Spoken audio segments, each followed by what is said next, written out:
ધોરણ 5 ગણિત ગમ્મત એકમ 10 10મો અને 100મો ભાગ। આ એકમની લગતા શોર્ટ્સ વિડિયો આપણે આગળ મૂકી દીધા, તમે જોયા હશે। 10મો અને 100મો ભાગ એટલે શું? આપણે અપૂર્ણાંક ભણ્યા, કોઈ એક વસ્તુ છે એના 10 ભાગ કરીએ। કેટલા ભાગ? 10। અને એમાંથી એક ભાગ લઈએ। જો આ કેટલા ભાગ થયા? 2।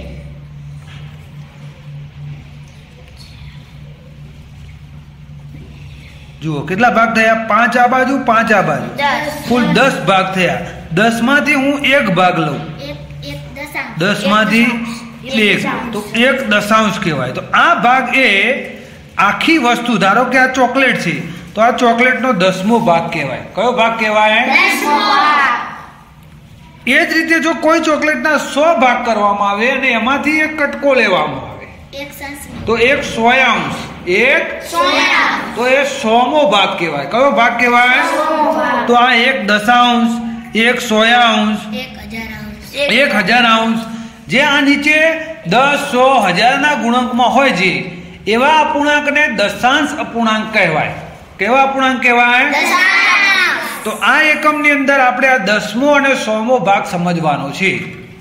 હવે 1 દશાંશ એટલે જુઓ 10 ની જોડે 1 મીંડું છે। કેટલા મીંડું?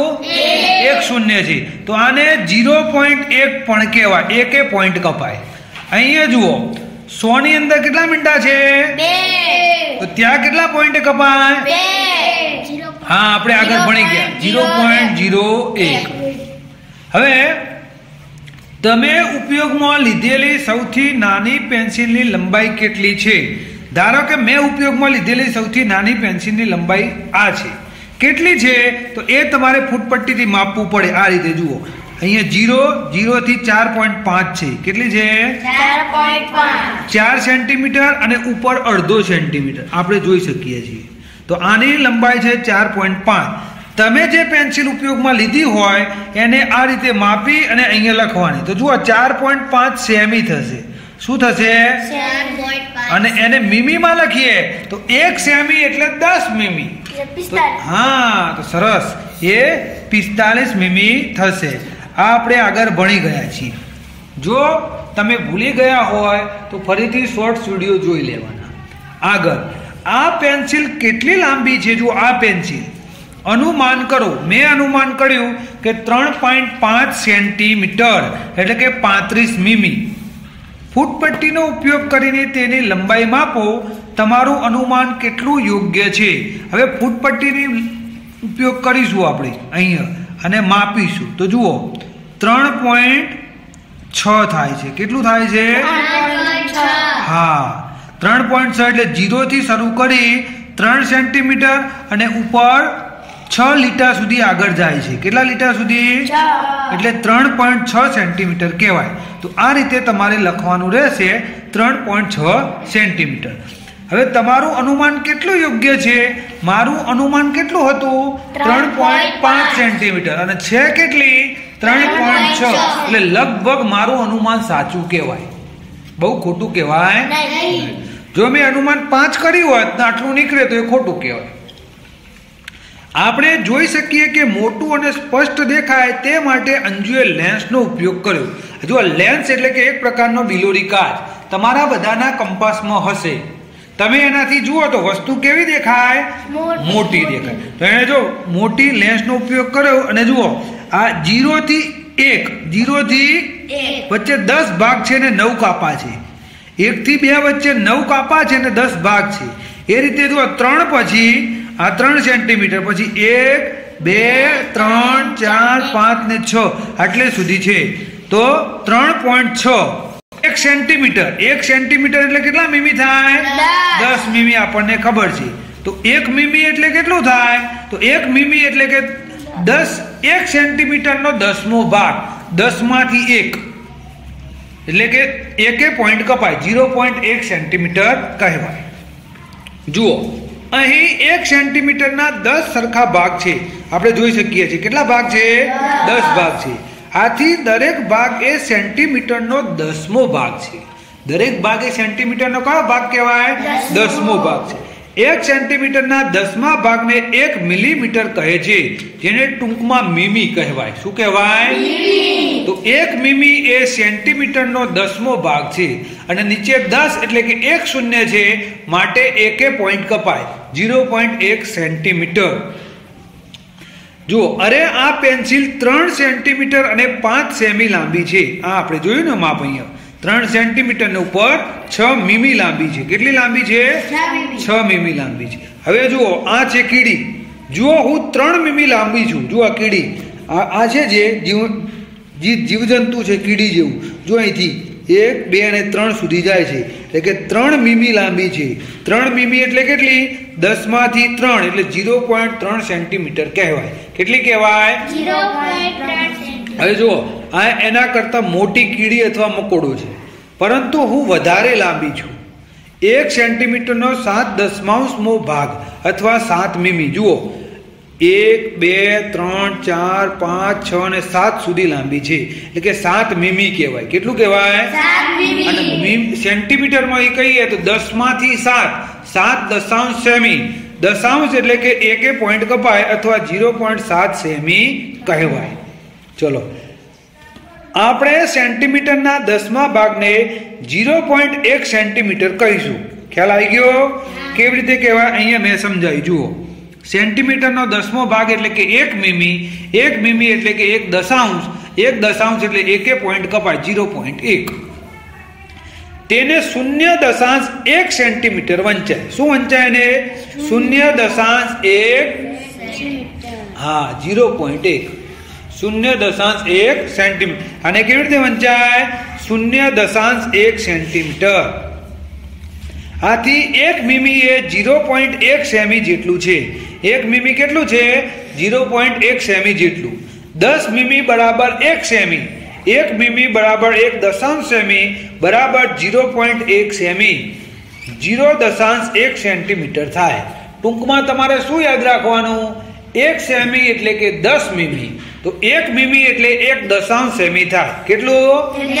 અને 1 દશાંશ એટલે નીચે 10 છે, 10 માં 1 શૂન્ય છે એટલે કે એકે પોઈન્ટ કપાય 0.1 સેમી. આ પેન્સિલની લંબાઈ કેટલી છે? જુઓ આ પેન્સિલ છે, એની લંબાઈ કેટલી છે? તો જુઓ 1 2 3 4 5 ને 6 મીમી. કેટલી? તો અહીંયા આપણે લખીશું 6 મીમી. સેન્ટીમીટરમાં તેની લંબાઈ કેટલી છે? તો 10 માંથી 6. 10 ની અંદર 1 શૂન્ય છે એટલે એકે પોઈન્ટ કપાય 0.6 મીમી થાય. ઉદાહરણ 1 જુઓ, તમને અહીંયા ઉદાહરણ આપ્યું છે મેં.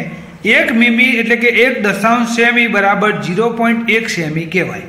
તો 1 મીમીને 0.1 સેમી પણ કહેવાય. 2 મીમી એટલે 10 માંથી 2 સેમી 0.2 સેમી. 3 મીમી એટલે કેટલા થાય? 0.3 સેમી. 4 મીમી એટલે 0.4 સેમી. 5 મીમી એટલે 0.5 સેમી. 7 મીમી એટલે 0.4 સેમી. 8 મીમી એટલે 0.8 સેમી. ચલો 15 મીમી એટલે 0.5. સરસ, વેરી ગુડ. 1.5 સેમી. તમે દેડકા જોયા છે? ક્યાં? સરસ. તમે કેટલા ભિન્ન પ્રકારના દેડકા જોયા છે? શું તે તમામ દેડકાની લંબાઈ સરખી છે? તો ના, બધા દેડકાની લંબાઈ સરખી ના હોય. અહીં 2 રસપ્રદ ઉદાહરણ આપેલા છે. જુઓ, દેડકા જોયા છે? તો હા. ક્યાં જોયા છે? તો ચોમાસાની ઋતુમાં લીલા બદામી રંગના નાના મોટા દેડકા જોયા છે. આ રીતે જવાબ લખવો પડે. ચોમાસાની ઋતુમાં આપણને દેડકા જોવા મળે. કયા રંગના હોય? લીલા બદામી જેવા રંગના હોય. હવે જુઓ અહીંયા 2 પ્રકારના દેડકા આપેલા છે. એક સોનેરી દેડકો અને બીજો વિશાળ મોટો દેડકો.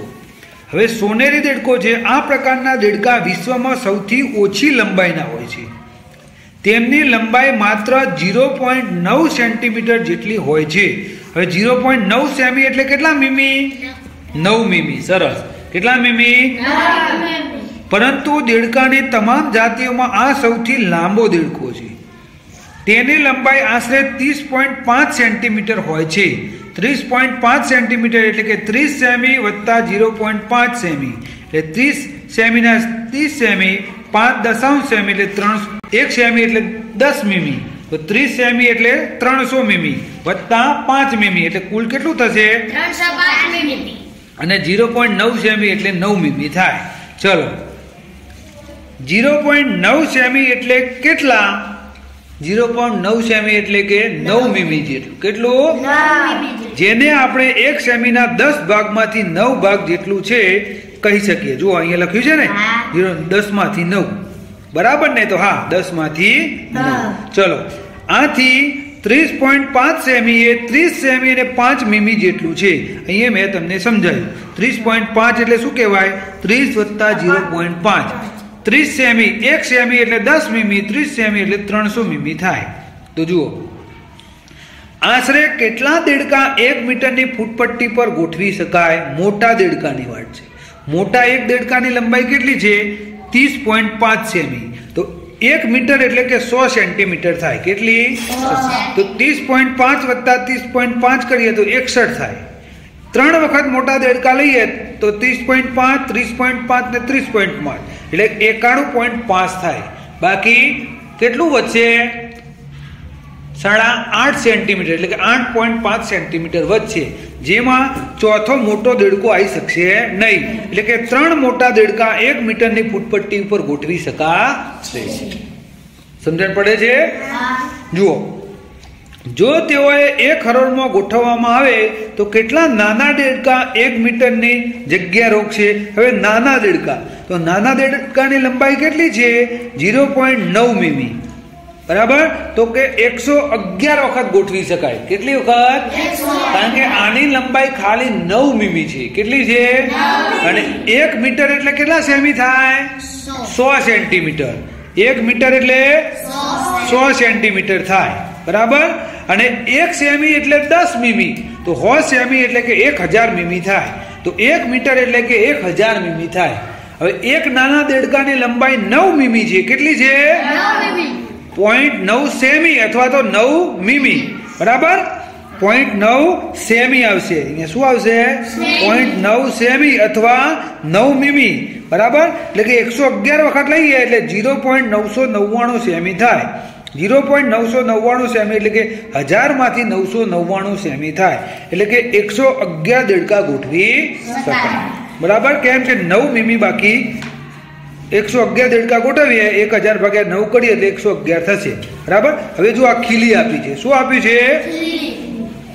ખીલીની લંબાઈ કેટલી છે 2 સેમી ઉપર 9 મીમી છે. કેટલી છે? જો અહીંયા માપીને બતાવ્યું છે. આ 9 લીટી ઉપર જાય છે. જોયું? તો 2 સેમી ની ઉપર 9 મીમી છે. કેટલી છે? અને અથવા 2.9 સેમી કહેવાય. હવે જો આ જે છે આપણો દેડકા વાળો પ્રશ્ન આ રીતે પણ થાય. 1 દેડકો એટલે 0.9 સેમી 2 એટલે વત્તા 0.9 વત્તા 111 વખત કરીએ એટલે શું થઈ જશે આમ 0.9 111 વખત થાય એટલે કે 111 ગુણ્યા 9 111 ગુણ્યા 0.9 એટલે કે કેટલું થશે 99.9 થશે અને 999 મીમી કહેવાય. 1 મીટર એટલે કે 1000 મીમી થાય. 1 મીમી રહી જશે પણ 1 મીમી ઉપર દેડકો આવશે નહીં. એટલે કુલ 111 દેડકા ગોઠવી શકાશે. અહીંયા આપણે ફૂટપટ્ટી ઉપર ભીંડો જોઈ શકીએ છીએ. આ ભીંડાની લંબાઈ કેટલી છે તો જુઓ ભીંડાની શરૂઆત 0 થી નથી થતી. 0 થી થતી હા આટલેથી શરૂ થાય છે. 0.9 થી શરૂઆત થાય છે. એટલે અહીંથી જો તમે માપવા જશો તો સાચું માપ આ ફૂટપટ્ટીથી નહીં આવે. પરંતુ આપણે જાતે આ ફૂટપટ્ટીનો ઉપયોગ કરી માપ લઈ લેવાનું. તો જુઓ કેટલું થાય છે 8 ઉપર 3 છે. કેટલું છે 8 ઉપર 3 જોઈ શકાય છે ને ભાઈ. 9 અહીંયા છે ને આટલે 8 છે એટલે કે 8.3 થાય છે. કેટલી થાય છે? તો આ ભીંડાની લંબાઈ 8 સેમી અને 3 મીમી છે જેને આપણે 8.3 સેમી પણ લખી શકીએ. ચલો આ પાના પર આપેલ ફૂટપટ્ટીનો ઉપયોગ કરીને મીણબત્તી 1 તથા મીણબત્તી 3 ની લંબાઈ વચ્ચેનો તફાવત શોધો. ચલો અહીંયા 3 મીણબત્તી છે 1 2 અને 3. સૌથી નાની કઈ છે 1 પછી મોટી આને એનાથી. હવે આનું માપ માપવાનું છે. ચલો મીણબત્તી 1 તો આ રહી. તો આખી મીણબત્તી કેટલી છે? આખી માપવા દઈશું તો 4.5 ના 4.5 4.2 છે. આખી કેટલી છે? 4.2 હા, આખી મીણબત્તીની લંબાઈ 4.2 છે. હવે મીણબત્તી એકની જ લંબાઈ તો આટલા મીણબત્તી થાય એ આટલી. આ જ્યોત ગણવાની નહીં એમાં, તો આટલી ગણીએ તો 2.9 થાય છે. અને જ્યોત એક આ પહેલી જ્યોત નીકળીએ તો 1.3 થાય છે. તો એ રીતે બધી મીણબત્તી માપી અને આ રીતે લખવાનું થશે. બરાબર. હવે શું કહ્યું છે? મીણબત્તી 1 તથા મીણબત્તી 3 ની લંબાઈ વચ્ચેનો તફાવત શોધો. હવે મીણબત્તી 3 એટલે કે એની લંબાઈ કેટલી થાય? તો મીણબત્તી 3 ની લંબાઈ છે 6.0, આટલેથી આટલું. બરાબર. અને એની જ્યોતની લંબાઈ છે 1 સેમી અને 5 સેમી, એટલે કે 1.5 સેમી, આટલેથી આટલું. એ બંનેનો સરવાળો કરીએ તો મીણબત્તી 3 ની લંબાઈ થશે 7.5 સેમી. 0 માં 5 ઉમેરજો, 5, 6 ને 1 7. હવે મીણબત્તી 1 તો આટલેથી આટલું માપ છે 2 સેમી અને 9, આટલેથી આટલું છે 1 સેમી અને 3 મીમી, એટલે 2.9 વત્તા 1.3 સરવાળો કરીએ એટલે થશે 4.2. તફાવત એટલે કે આ બેની બાદબાકી. 7.5 ઓછા 4.2, 5 માંથી 2 જાય તો 3 ને 7 માંથી 4 જાય તો કેટલા વચ્ચે? 3. તફાવત કેટલો આવ્યો? 3.3 સેમી. તો આ રીતે આપણે આ ગણતરી કરવાની છે. હવે અંદાજ લગાવો અને રંગ પૂરો. સૌ પ્રથમ નીચે આપેલા સરિયાઓને માપ્યા વગર તેને બતાવેલ રંગ વડે રંગો પછી ચકાસો. ચલો, અંદાજ લગાવવાનો છે ભાઈ. પહેલું લખ્યું છે કે સરિયાની લંબાઈ 1 સેમી કરતા ઓછી હોય તો લાલ રંગ કરવાનો. હવે જુઓ, 1 સેમી એટલે કેટલું થશે? તો આ રહ્યું 1 સેમી. 0 થી આટલું, આના કરતા નાનું હોય એ 1 સેમી, આટલેથી આટલું. તો આનાથી જે નાનું હોય એમાં લાલ રંગ. તો જો આટલી જે લીટી હોય એનાથી નાનું તમને કઈ દેખાય છે? તો આ છે, આ લાલ. એમાં લાલ, જો મેં લાલ લખ્યું છે એ જગ્યાએ તમારે લાલ રંગ કરવાનો રહેશે. પછી તમારે અંદાજ લગાવવાનો કે 1 સેમી અને 2 સેમી વચ્ચે હોય એમાં કયો રંગ આવશે? વાદળી. તો જુઓ, 1.5 છે એટલે વાદળી. બરાબર. તો એ રીતે તમારે અંદાજ લગાવતો જવાનો છે. અને અહીંયા કયા અનુમાન કરવાનું છે. શું કરવાનું છે? હા, માપ્યા વગર. બરાબર. અને પછી તમારે માપીને ચેક કરવાનું છે કે તમારું અનુમાન સાચું છે કે નહીં. અંદાજ લગાવો, ચિત્ર બનાવો અને માપો. આ વસ્તુઓના ચિત્રો બનાવવા માટે તેમની લંબાઈ વિશે અંદાજ લગાવો. તમારા મિત્રને પણ તે ચિત્ર બનાવવા કહો. ચિત્ર બનાવ્યા પછી ફૂટપટ્ટીનો ઉપયોગ કરી તે ચિત્રની લંબાઈ માપો. કોના ચિત્રનું અનુમાન વધારે ચોક્કસ હતું? તો જુઓ, અહીંયા મેં જવાબ લખ્યો છે, પણ કયા આધારે લખ્યો? તો લંબાઈનો અંદાજ લગાવો અને દોરો. ચલો, 1 સેમી કરતાં ઓછી લંબાઈ ધરાવતી કીડી. તો જુઓ, તમારે કીડી દોરવાની 1 સેમી કરતાં ઓછી લંબાઈની, આ રીતે આમ પગવાળી નાની. બરાબર. એવી કીડી તમારો મિત્ર પણ દોડે. બરાબર. હવે તમારે જે ચિત્ર બનાવ્યું એનું માપ લખવાનું, અને એ તમારા મિત્ર જે ચિત્ર બનાવ્યું હોય એનું માપ લખવાનું. બરાબર. પછી એને તમારે શું કરવાનું? માપવાનું. તો કોનું માપ વધારે સાચું છે એ આ રીતે અહીંયા દરેક વસ્તુનું લખતા જવાનું છે. 7 સેમી લંબાઈની પેન્સિલ, અહીંયા પેન્સિલ દોરવાની. શું દોરવાની? 7 સેમી લંબાઈની, આ રીતે. ચલો, મને લાગે છે કે 7 હશે, આટલી. પછી માપી લેવાની. આવી પેન્સિલ હું દોરું છું. બરાબર. 11 સેમી ઊંચાઈ ધરાવતો ગ્લાસ કે જેમાં 5 સેમી સુધી પાણી. હવે ગ્લાસ દોરવાનો જેની ઊંચાઈ 11 હોય, નોટબુકમાં દોરવાનું. પછી 20 સેમી પરીખ ધરાવતી બંગડી. પરીખ એટલે શું? તો આ વર્તુળ છે. આ જે એનો હદ છે એને પરીખ કહેવાય. આ પરીખ કેટલો રાખવાનો છે? 20 સેમી. 16 સેમી લંબાઈના વાંકડિયા વાળ દોડવાના. એના આવા વાંકડિયા, એની લંબાઈ કેટલી રાખવાની છે? 16 સેમી. દોડ્યા પછી એને માપવાનું કે કોનું માપ સાચું છે. તો પછી છેલ્લે જવાબ તમારે આ રીતે લખવાનો. જો તમારું વધારે સાચું અંદાજ હોય તો તમારું આવે, તમારા મિત્રનું હોય તો તમારા મિત્રનું. તો અહીંયા લખ્યું છે મારા મિત્રએ બનાવેલા ચિત્રનું અનુમાન વધારે ચોક્કસ હતું. આ પ્રવૃત્તિ આપણે જાતે કરવાની રહેશે. ચલો, આપણી આંખો ભ્રમિત થઈ શકે. ચલો, કઈ રેખા વધુ લાંબી છે? એ કે બી? જો અહીંયા એ અને બી 2 રેખાઓ આપેલી છે. ચલો, તમને કઈ લાંબી લાગે છે? બોલો. હા, પણ ખરેખર એવું નથી. જુઓ, આટલેથી આટલી માપો તો આ 4.7 જેટલી થાય છે. કેટલી? 4.7 પણ કહેવાય. તો 12 થી લઈશું આ તો 4.7 થશે. અને આ પણ જુઓ, આને માપશો તમે તો 4.7 થાય છે. કેટલી? તો જો બંનેનું માપ સરખું જ છે. આપણે આંખો ભ્રમિત થાય છે કારણ કે અંદરની બાજુ તીર આવે છે અને આમ બહાર છે. એવું જ આનું છે. કઈ રેખા વધુ લાંબી છે? સી કે ડી? આ લાંબી છે કે આ? તમને આ લાગશે, સી લાગશે, પણ એવું નથી. બંનેનું માપ કેટલું છે? 3.2 સેમી સરખું છે. તમે માપીને ચેક કરશો ત્યારે તમને સમજાશે. કોની પૂંછડી સૌથી વધુ લાંબી છે? જો અહીંયા ચિત્રો આપેલા છે. આ છે ભાઈ ઉંદરભાઈ, ગરોળીબેન, વાંદરાભાઈ, પછી આ ડુક્કર, પછી આ ગલુડિયું અને બિલાડી. તો આમાં કોની પૂંછડી વધુ લાંબી છે એનો અંદાજ લખવાનો છે અને સાચું માપ લખવાનું છે. ઉંદરનો અંદાજિત મેં ધારણા કરી 2, સાચી કેટલી છે? 1.3. ગરોળીનો અંદાજ 1.4, સાચી 1.5. વાંદરાની 2.0 અંદાજ, સાચી 2.1. આ ડુક્કરની અંદાજિત 1.5, સાચી 1.4. આની અંદાજિત 0.6, સાચી 0.7. બિલાડીની અંદાજિત 1 ને સાચી 0.9. તમારે પહેલા અંદાજ લગાવવાનો, પછી આ રીતે ફૂટપટ્ટીની મદદથી શું કરવાનું? જો આની 0.9 થાય છે. જોયું? આ રીતે દરેકની માપવાની. ચલો, સૌથી લાંબી ચલણી નોટ. ચલણી નોટ એટલે કે રૂપિયાની નોટો. 10ની, 20ની, 50ની, 100ની, બરાબર, 500ની, 2000ની, આ બધી ચલણી નોટો છે. હવે એનો અંદાજ કાઢવાનો. 100 રૂપિયાની ચલણી નોટની લંબાઈ કેટલી હશે? અંદાજ લગાવો. આ નોટની આ લંબાઈ કહેવાય. શું કહેવાય? આ એની પહોળાઈ કહેવાય. એ અંદાજ લગાવો. હવે તેને ફૂટપટ્ટી વડે માપો. જો અમે અંદાજિત લંબાઈ કરી 15 સેમી હશે. સાચું માપ કેટલું છે? 15.7 સેમી. કેટલું? 15.7. હવે ઘણી બધી વસ્તુઓની લંબાઈ તથા પહોળાઈ વિશે અંદાજ લગાવો, તે માપો અને તમારા અનુમાન તથા માપ વચ્ચેનો તફાવત શોધો. આ રીતે જુઓ. 100 રૂપિયાની નોટ, 10 રૂપિયાની, 20 રૂપિયાની, 5 રૂપિયાની પોસ્ટકાર્ડના ગણિતનું પાઠ્યપુસ્તક. તમારું અનુમાન, અહીંયા અનુમાન છે લંબાઈ પહોળાઈનું. આ લીધેલું માપ છે ને આ એનું તફાવત છે. ચલો, 100 રૂપિયાની નોટની લંબાઈ કેટલી છે? 15.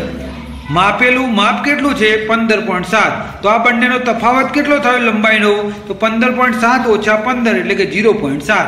તફાવત એટલે કે બાદબાકી. 100 રૂપિયાની નોટની પહોળાઈ 6 અને સાચી કેટલી છે? 7.3. 7.3 માંથી 6 બાદ થાય તો 1.3.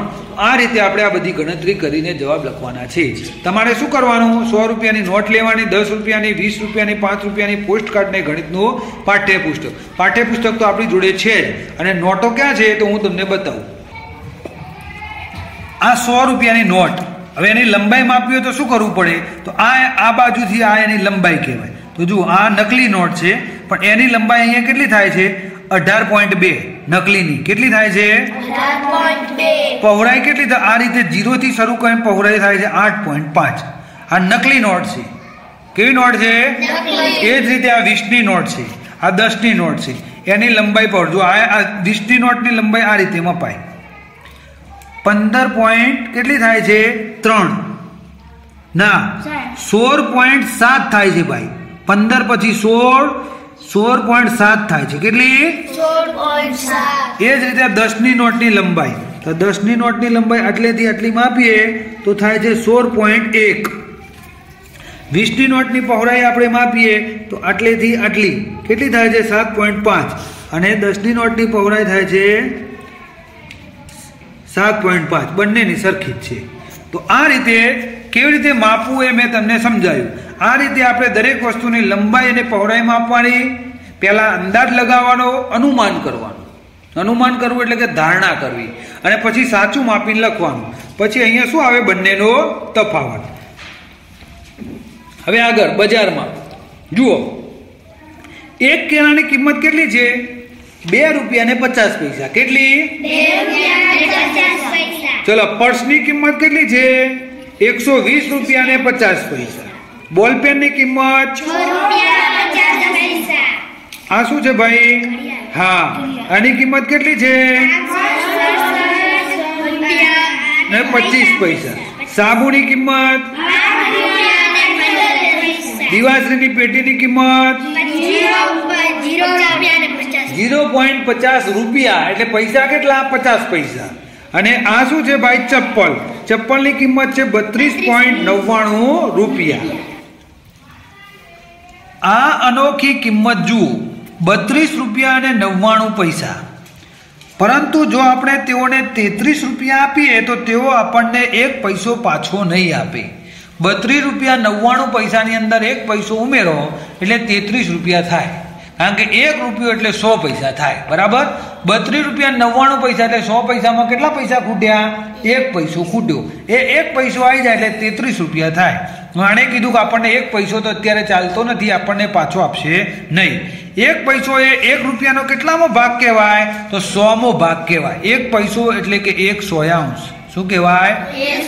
100 માંથી 1. 2 પોઈન્ટ નીચે કેટલા શૂન્ય છે? 2. તો કેટલા પોઈન્ટ કપાય? 0.01. 1 પૈસો એટલે 0.01 રૂપિયો. રૂપિયાનું ચિહ્ન આ છે. બરાબર? આ 1 પૈસો ઓછો બતાવીને આપણને માત્ર મૂર્ખ બનાવે છે. આ 1 પૈસો એ 1 રૂપિયાનો 100મો ભાગ છે, ખરું ને? જેને 0.01 રૂપિયા લખી શકાય. તેથી આપણે 99 પૈસાને 0.99 રૂપિયા લખી શકીએ. 99 પૈસા એટલે 100 માંથી કેટલા? 99. 100 માંથી 99. નીચે 100 છે, 100 ની અંદર કેટલા શૂન્ય છે? 2.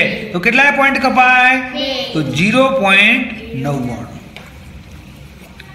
હવે જુઓ પહેલો પ્રશ્ન, એક દિવાશ્રીની પેટીની કિંમત કેટલા પૈસા છે? તો જુઓ દિવાશ્રીની પેટીના અહીંયા 0.50 રૂપિયા આપ્યા છે. બરાબર?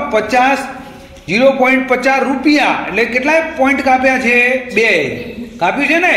તો 0.50 રૂપિયા એટલે કે 50 પૈસા થાય. કેટલા પૈસા? 50 પૈસા. ચલો, રૂપિયા 2 રૂપિયા ને 50 પૈસા એટલે કે 2.50 રૂપિયા. 2.5 રૂપિયામાં કેટલી દિવાશ્રીની પેટી ખરીદી શકાય? તો 50 પૈસામાં 1, તો 2.5 રૂપિયામાં 5 થાય. કેટલી? રૂપિયાની 2 રૂપિયાની 4 અને 2.5 રૂપિયાની કેટલી થાય? 5 પેટીઓ થાય. ચલો, એક સાબુની કિંમત કેટલા રૂપિયા છે? તો જો આપેલી છે 8 રૂપિયા ને 75 પૈસા. 8.75 રૂપિયા. ચોથો પ્રશ્ન, અરુણ એક સાબુ ખરીદવા ઈચ્છે છે. તેની પાસે 5 રૂપિયાનો એક સિક્કો, જો 5 નો એક સિક્કો, 1 રૂપિયાના 2 સિક્કા એટલે કેટલા રૂપિયા થાય? 2 રૂપિયા થાય ને? 5 ને 2 7. 50 પૈસાના 4 સિક્કા એટલે કેટલા રૂપિયા થાય? 50 પૈસાના 4 સિક્કા એટલે 2 રૂપિયા. કેટલા? 50 પૈસાના 2 સિક્કા એટલે રૂપિયો અને 4 સિક્કા એટલે 2 રૂપિયા થાય. તો કુલ કેટલા રૂપિયા થયા એની પાસે? 5 ને 2 7 ને 2 9 રૂપિયા થયા. તેને કેટલા પૈસા પાછા મળશે? જો સાબુની કિંમત કેટલી છે? 8 રૂપિયા ને 75 પૈસા. કેટલી? 8. હા, અને એની પાસે કેટલા છે? 9 રૂપિયા. કેટલા? 9 રૂપિયામાંથી 8.75 બાદ થાય એટલે 0.25 રૂપિયા એટલે કે 25 પૈસા પાછા મળશે. ના આવડે તો જુઓ અહીંયા ગણતરી કરીને બતાવું. 9 રૂપિયા ઓછા 8.75. હવે આ બાદ બાકી કેવી રીતે થાય? તો 0 માંથી 5 જાય તો અહીંયાથી દસકો લેવો પડે, પણ આ રૂપિયામાં છે. શામાં? તો આ રૂપિયો અહીંયા છૂટો કરીએ તો અહીંયા વચ્ચે 8 રૂપિયા ને અહીંયા આવશે 100 પૈસા. 1 રૂપિયો એટલે 100 પૈસા. હવે 0 માંથી 5 ના જાય, 0 માંથી 5 ના જાય એટલે અહીંથી લીધો દસકો. અહીંયા 10, અહીંયા કશું અહીંયા લાવવાનું એટલે અહીંયા 9, અહીંયા 10. કેમ અહીંયા 10 આયા? કારણ કે દસકો અહીંયા લાવવાનો હતો. ક્યાં લાવવાનો હતો? પહેલા દસકો અહીંયા લીધો, પછી અહીંયા લીધો. 10 માંથી 5 જાય તો 5, 9 માંથી 7 જાય તો 2 એટલે 0.75 રૂપિયા વધ્યા. અને 0.75 રૂપિયા એટલે 100 પૈસામાંથી 25 પૈસા. કેટલા? એટલે કુલ 25 પૈસા કહેવાય. કેટલા પૈસા કહેવાય? 25 પૈસા કહેવાય. તો કેટલા પૈસા પાછા મળશે એને? 25 પૈસા અથવા 0.25 રૂપિયા. ચલો, પાંચમું, એક કેળાની કિંમત 2.5 રૂપિયા છે. આપણને ખબર છે, જોઈ ને ચિત્રની અંદર આપેલું છે 2.5 રૂપિયા. તો 1/2 ડઝન કેળાની કિંમત કેટલી થાય? ડઝન એટલે 12 કેળા. કેટલા? અને અડધો ડઝન એટલે 6 કેળા. 1/2 ડઝન એટલે કેટલા? 12 ને 6 18 કેળા થયા. કેટલા કેળા? 18 કેળાની કિંમત શોધવાની છે આપણે. કેટલા કેળાની? 18 કેળાની. હવે એક કેળાના 2.5 રૂપિયા. કેટલા? તો 2 કેળાના 5 રૂપિયા. 2 કેળાના હા 2 કેળાના 5 હોય તો 18 કેળાના કેટલા થાય? જુઓ, ના આવડે તો કેવી રીતે ગણાય હું તમને સમજાવું અહીંયા. બરાબર? જો 2.5 રૂપિયાનું એક કેળું, 5 રૂપિયાના કેટલા? 2 થયા. 10 રૂપિયાના 4, 15 રૂપિયાના 30 રૂપિયાના 12 કેરો એટલે કે 1 ડઝન કેરો થયો. કેટલો કેરો થયો? થઈ ગયો. હવે 60 રૂપિયાના 24 કેરો એટલે 2 ડઝન કેરો થયો. 1.5 ડઝન એટલે કેરો કિલો 18 કેરો. એટલે આ જુઓ 12 કેરોના કેટલા રૂપિયા થયા? 30. તો અડધા ડઝનના કેટલા થાય? 6 કેરોના 15 રૂપિયા. કેટલા થાય? 15 રૂપિયા. એટલે એક ડઝનના 12, 1 ડઝન એટલે 12 કેરોના 30 રૂપિયા. તો અડધા ડઝન એટલે 6 કેરોના 15 રૂપિયા થયા. એટલે 1.5 ડઝનના કેટલા થયા? 18 કેરોના 45 થયા ને. કેવી રીતે થયા? 30 વત્તા 15, 30 વત્તા એટલે 45 રૂપિયા થાય. અને કેટલા રૂપિયા વચ્ચે એની પાસે? 15 રૂપિયા વધે. જેમાંથી તે 6.50 ની એક એવી 2 પેન ખરીદે. કેવી રીતે? તો અહીંયા જુઓ 2 પેનની કિંમત કેટલી થશે? એક પેનના કેટલા છે? 6.5 રૂપિયા. 6.5 રૂપિયા. કેટલા? 6.5. તો 2 પેનના કેટલા થાય? 6 દુ 12 ને 1 13 રૂપિયા. કેટલા થાય? હવે એની પાસે કેટલા રૂપિયા છે? હા, 15 વધ્યા છે. કેટલા વધ્યા છે? હા, 15 વધ્યા છે એની પાસે. અને પેનના કેટલા છે? 6.5. એક પેનના 6.5. તો 2 પેનના 13 રૂપિયા. એની પાસે કેટલા રૂપિયા વધશે? 2 રૂપિયા વધશે. સમજણ પડી ગઈ ભાઈ? તો આ રીતે ગણતરી કરી શકાય. કેવી રીતે 15 વધ્યા? એની જોડે કુલ કેટલા રૂપિયા હતા? 60 રૂપિયા હતા. કેટલા રૂપિયા હતા? હા, માટે આનંદ લે આ 60 રૂપિયાને 1.5 ડઝન કિલો લઈ જાય. જે પૈસા વધે તેમાંથી તું પેન લઈ લેજે. કોણે કીધું એને? એની મમ્મીએ. કેટલા રૂપિયા આપ્યા એને? 60. એમાંથી કેળાના કેટલા રૂપિયા થયા? 45. વધ્યા કેટલા એની પાસે? 15. 2 પેનના કેટલા રૂપિયા થયા? 13 રૂપિયા. એની પાસે કેટલા રૂપિયા વધ્યા? તો સમજણ પડી ગઈ? જો એક પેનના 6.5 રૂપિયા, 2 પેનના 6 રૂપિયા 50 6 રૂપિયા 50 એટલે 13 રૂપિયા. તેની પાસે 15 રૂપિયા વધ્યા હતા. તેમાંથી 2 પેન ખરીદી શકે. એટલે 15 માંથી 13 જાય એટલે 2 રૂપિયા વધે. સમજણ પડી ગઈ? બહુ સહેલી ગણતરી છે.